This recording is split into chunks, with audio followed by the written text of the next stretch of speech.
The member for Capricornia on indulgence.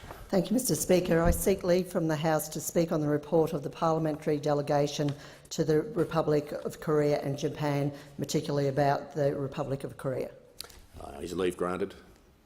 Leave granted. The member for Capricornia. Thanks, Mr Speaker. As one of the delegates, I can confirm this was an educational experience and one that, in a range of small ways, I hope, may have helped bring our great nations closer together. The purpose of the visit was to sustain and strengthen social ties and discuss issues of mutual benefit and importance to Australia and Korea. By chance, our delegates to Korea were all women, which provided a unique opportunity to discuss female representation at both parliamentary and business level in each country. While 31% of Australia's parliamentary representatives are women, female representation in the Korean parliament sits at just 18%. While this is slowly improving, women were not historically involved in hard-hitting political and economic issues, but tended to be overrepresented on soft social issues relating to health and education. We met with business representatives from both Australia and Korea and heard a lot about the challenges with business in both countries. The Korea-Australia Free Trade Agreement has assisted to increase and normalise trade between both countries. A tour of a popular Korean supermarket revealed sales of fresh Australian fruit, vegetables, wine and Australian beef.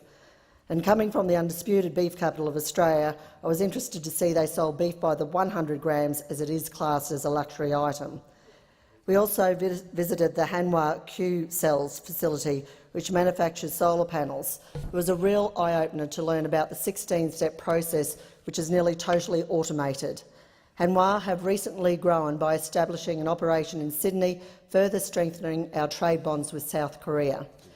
The delegation had the opportunity to visit Sejong City, the smart, safe and happy city. Sejong is an innovative, high-technology city of the future, located approximately 113 kilometres from Seoul. Construction of this city began in 2012 and expects to be completed by 2030 at a cost of 156 billion Australian dollars.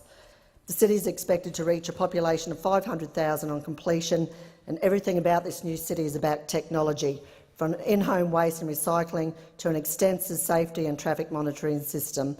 The idea of Sejong City is to decrease the population in Seoul by providing an exciting and legitimate alternative community for thousands of young Koreans. The geopolitical stability of the Korean peninsula was, of course, a major topic of conversation for our visit, and visiting the Korean Demilitarised Zone, or the DMZ, provided a stark reminder of the tension and weight of prolonged antagonism. Walking the tunnel between North and South Korea, originally a North Korean tool of invasion, one could hardly be more thankful to live in a free and peaceful society. The area is a tourism hotspot for Korea, with thousands visiting each year. And I was particularly intrigued to hear about the tax-exempt lives of residents near the border, a special incentive to keep the area populated. Families on each side of this political boundary are unfortunate victims of this ongoing state of war. Great sadness occupies a large section of the community psyche. Some families have been separated from loved ones for decades, some since the 1950s. Apart from a few brief reunions, these families remain separated and sorrowful, a sad and constant reminder of the silent victims of conflict. To travel with this delegation has been a thoroughly engaging and enjoyable opportunity to increase my understanding of the trade, culture and politics of these two unique and important partners to Australia is truly valuable. I wish to thank the Secretariat, my colleagues and all the wonderful people in South Korea and Japan who helped make this experience possible. Thank you.